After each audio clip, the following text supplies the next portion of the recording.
зери истисмор ва асорати фоҳишагию танфурӯшӣ қарор додани ҷавондухтари камбизоати 21 сола ва аз ҳисоби ӯ ба даст овардани даромади пулӣ сабаб шуд, ки гумонбаршуда истиқоматкунандаи 25 солаи ноҳияи Бобоҷон Ғафуров муваққатан сокини шаҳри Хуҷанд, ки ба хотири халалдор накардани ҷараёни тафтишоти пешакӣ аз гуфтани ному насабаш худдорӣ мекунем, ба ҷавобгарии ҷиноятӣ ҷалб шавад. дар кирдори ин зан ҷинояти дар моддаи 130 иловаи 1 кодекси ҷиноятии ҷумҳурии Тоҷикистон пешбинишуда савдои одамон дида мешавад. бо гирифтани маълумоти оперативӣ кормандони шӯъбаи кофтукови ҷиноятии раёсати вазорати корҳои дохилии вилояти Суғд ҳолати мазкурро ошкор намуданд.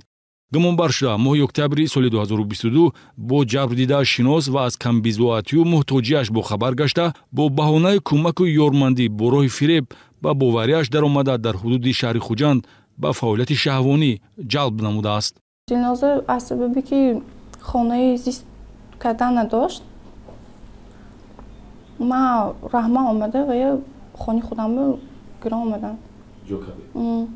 дар вақти зиндагӣ якҷоя байни шумо ва он нафар ягон шартнома, ягон пешниҳоди кор шуда буд? Не, аввалаш набуд.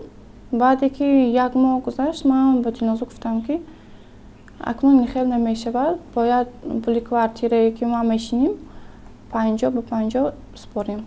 Дилноза аз сабаби ки ягон кор надошт, маблағ надошт, бо ҳамин кор машғул шуда аз ҳамон мардакор 500 сомон 1000 сомон пул мегирифт.